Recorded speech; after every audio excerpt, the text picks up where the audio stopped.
تین آدمیوں کا واقعہ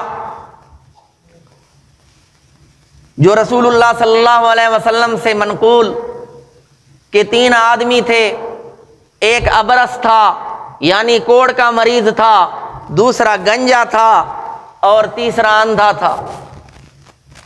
اللہ تعالیٰ نے ان کا امتحان لیا۔ ان کے پاس ایک فرشتہ آیا، سب سے پہلے کوڑ والے کے پاس آیا، ابرص کے پاس جس کو کوڑ کی بیماری لگ چکی تھی، اور آ کر اس سے پوچھتا ہے کہ تیرے دل میں کون سی خواہش ہے؟ اس نے کہا کہ میرا جسم صحیح ہو جائے، یہ کوڑ کا مرض ختم ہو جائے کہ اس کی وجہ سے لوگ مجھ سے نفرت کرتے ہیں۔ تو فرشتے نے کہا میں اللہ تعالیٰ کے حکم سے تیرے جسم پہ ہاتھ پھیروں گا، یہ کوڑ کا مرض ختم ہو جائے گا۔ چنانچہ فرشتے نے ہاتھ پھیرا، وہ ٹھیک ٹھاک ہو گیا، صحیح سالم تندرست ہو گیا۔ پھر فرشتے نے پوچھا کون سا مال تجھے پسند ہے، تیرے دل میں کس چیز کی خواہش ہے؟ وہ کہنے لگا کہ میرے دل میں اونٹوں کی خواہش ہے کہ میرے پاس اونٹ ہونے چاہیے۔ چنانچہ اونٹ اس کو عطا کر دیے گئے۔ اس کے پاس سے چلا گیا، گنجے کے پاس آیا اور گنجے سے پوچھا کہ تجھے کون سی چیز پسند ہے؟ اس نے کہا میرا یہ گنج پن ختم ہو جائے، میرے سر پہ بال آ جائیں، مجھے یہ پسند ہے، کیونکہ گنجا ہونے کی وجہ سے لوگ تانے دیتے ہیں، مجھ سے نفرت کرتے ہیں۔ فرشتے نے اس کے سر پہ ہاتھ پھیرا تو اس کا گنج پن ختم ہوا، اس کے سر پہ بال آ گئے۔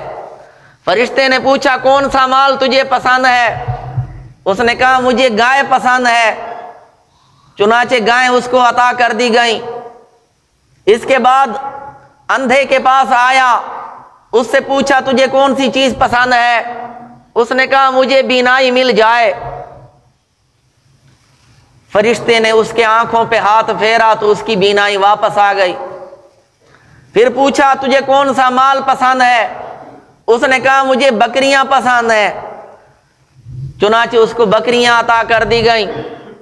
فرشتہ چلا گیا۔ کچھ مدت کے بعد جب جانوروں کی کثرت ہو گئی، اونٹ بھی بڑھ گئے، بکریوں کے کئی ریوڑ اس کے پاس آ گئے، تو فرشتہ پھر آیا امتحان لینے کے لیے، ایک فقیر کی شکل میں، بھکاری کی شکل میں، مفلس کی شکل میں۔ سب سے پہلے کوڑ والے کے پاس آتا ہے، اس سے کہتا ہے میں فقیر ہوں، مسافر ہوں، میرے پاس کچھ نہیں، تجھے اللہ تعالیٰ نے بہت کچھ دیا ہے، تو اپنے اونٹوں میں سے مجھے کچھ دے سکتا ہے؟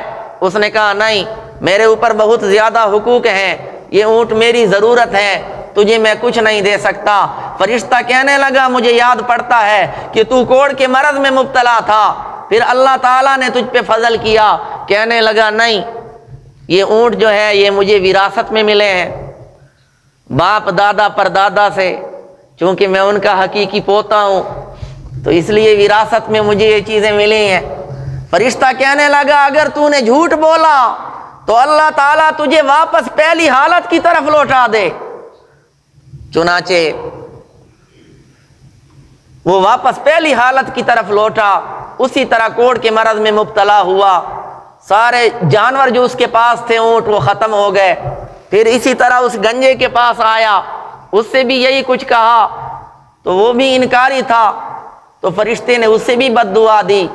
آخر میں جب اس نابینا کے پاس آیا، بکریوں والے کے پاس، تو اس نے کہا ہاں میرے پاس جو کچھ ہے یہ اللہ تعالیٰ کا عطا کردہ ہے، میرے پاس کچھ نہیں تھا، میں آنکھوں سے معذور تھا، اللہ تعالیٰ کے فضل و کرم سے میری بینائی بحال ہو گئی، میری بینائی مجھے واپس مل گئی، یہ جو کچھ بھی ہے میرے پاس اللہ تعالیٰ کا عطا کردہ ہے، لہذا جو کچھ تیری ضرورت ہے یہاں سے لے جا سکتا ہے۔ تو فرشتہ کہنے لگا کہ میں صرف امتحان لینے آیا تھا، تو اس کے لیے مزید دعائیں کی، برکت کی دعائیں۔ تو اصل میں یہ ہے مال کی کثرت مضر نہیں، نقصان دہ نہیں، مال کی محبت نقصان دہ ہے۔